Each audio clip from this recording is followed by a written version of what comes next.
At some point, everyone hits it. You're eating clean. You're moving more. The scale used to drop. Then one morning it doesn't. Next day, nothing. Next week, still nothing. So you change something. You cut carbs. You add cardio. You skip meals. And somehow, your body responds by doing even less. Here's what most people don't realize. A fat loss plateau isn't when your plan stops working. It's when your body finishes adapting to it. And adaptation is a biological process, not a motivation problem. Your metabolism doesn't stall. It recalculates. It lowers output. It improves efficiency. It protects stored energy. So if you keep doing the same thing, your body keeps defending the same way. Today, you're going to learn 3 science-backed ways to interrupt that defense system and make fat loss respond again. Not by suffering more, but by changing the signal your body is listening to. What a plateau actually is scientifically. A plateau isn't when fat loss stops. It's when energy balance stabilizes again. At first, you're in a deficit. Later, your body adjusts. It does that by reducing resting metabolic rate, lowering non-exercise, movement increasing appetite, signaling improving calorie absorption. So the same plan that once worked now just maintains. That's not failure. That's adaptation. To break a plateau, you don't push harder. You change the signal. Method 1. Increase energy flux, not just deficit. Why eating less eventually stops working. Most people think fat loss equals smaller meals. So when progress stops, they cut again. But chronic restriction does something dangerous. It tells the body food is uncertain. And uncertain environments create conservation mode. When calories stay low for too long, thyroid output drops, leptin decreases, cortisol rises, spontaneous movement declines. So even though you're eating less, your body is also burning less. That's why plateaus happen. The fix is not smaller intake. It's higher throughput. The concept of energy flux. Energy flux means you eat more and move more at the same time. Instead of shrinking the system, you circulate it. High flux states look like moderate calories, high daily movement, consistent training, stable hormones. Low flux states look like very low calories, low movement, high fatigue, hormonal suppression. Fat loss works better in high flux environments because your body feels fed, but also demanded. How to apply this practically? When fat loss stalls, the instinct is always the same. Eat less. But most plateaus aren't caused by overeating. They're caused by your body getting efficient. It learns your routine. It predicts your deficit. And it quietly reduces output to match it. So instead of cutting another 300 calories and triggering defense, you change the demand side of the equation. First, raise your daily movement, not your suffering. Add 2,000 to 4,000 extra steps per day. That's not cardio. That's metabolic pressure without hormonal stress.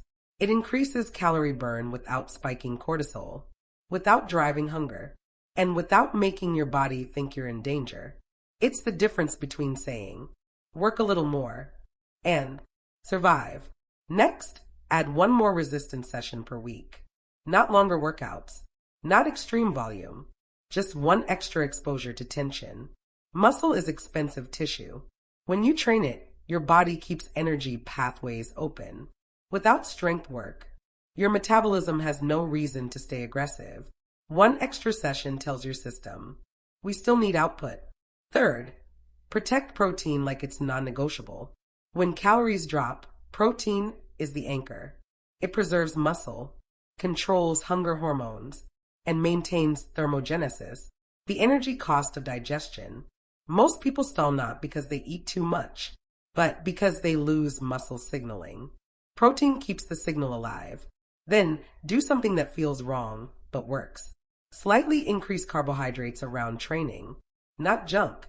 Not cheap meals. Strategic fuel.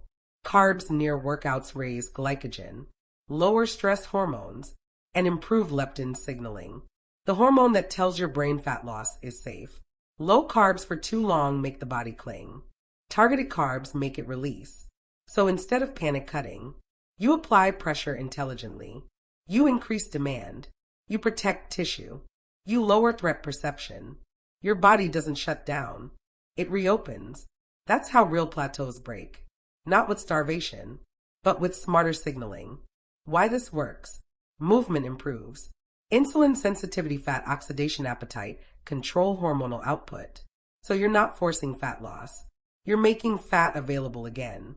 Method 2. Fix the hidden plateau. Stress. Why stress blocks fat loss? You can eat perfectly and still stall. Because fat loss is not just nutritional. It's hormonal. When stress stays elevated, cortisol stays high, blood sugar becomes unstable, fat cells become defensive, recovery declines. Your body stops releasing fat. It starts guarding it. And most plateaus aren't diet problems. They're nervous system problems. The cortisol-fat connection. Cortisol tells your body, environment is unsafe. When unsafe, fat is preserved, appetite increases, muscle recovery slows, sleep quality drops. So even with a calorie deficit, fat doesn't move. The body doesn't burn under threat. It braces. What actually lowers stress? Physiology. Not motivation. Not caffeine. Not more cardio. Real fixes are better sleep timing, fewer high-intensity days, more walking, slower mornings, controlled breathing. You reduce internal chaos. And fat loss restarts. The simple reset most people skip. Take 3 days where you walk more, lift less, sleep longer, eat at maintenance. You don't lose fat during those days. You restore permission to lose it after. That's how long-term fat loss works. Method 3. Break efficiency, not willpower.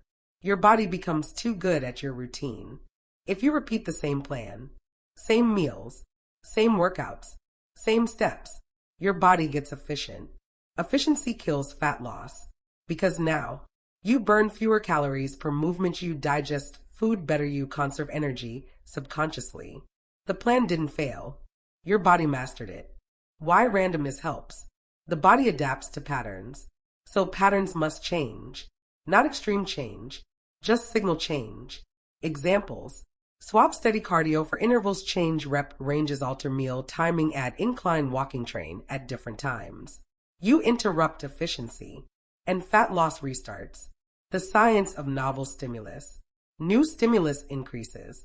Motor unit recruitment, calorie expenditure, hormonal response, psychological engagement. Your body pays attention again. The plateau isn't physical, it's predictable. Your body predicts your behavior. When prediction is perfect, adaptation wins. So you introduce controlled unpredictability. That's not chaos. That's progress engineering. The real reason plateaus feel personal. Why people blame themselves. When fat loss stops, people think, I lost discipline. But biology didn't ask for discipline. It asked for new input. You didn't fail. Your body succeeded at survival. Now you change the environment. Fat loss is not linear. Plateaus aren't pauses. They're recalibrations. Your job isn't to fight them. It's to use them. How to know which method you need. If you're always hungry, flux problem. You need more movement, not less food. If you're always tired, stress problem. You need recovery, not intensity. If you're bored, efficiency problem. You need novelty, not motivation. Fat loss is cooperation, not control. You don't command the body. You negotiate with it. And negotiation works better than force. A plateau is feedback, not punishment. Use it. Change the signal, and your body will answer. If this helped you see fat loss differently, like the video so more people stop starving for results. Subscribe for science-based, no-fluff fitness. And comment below, which plateau are you dealing with right now? Your body already wants to change. You just have to speak its language.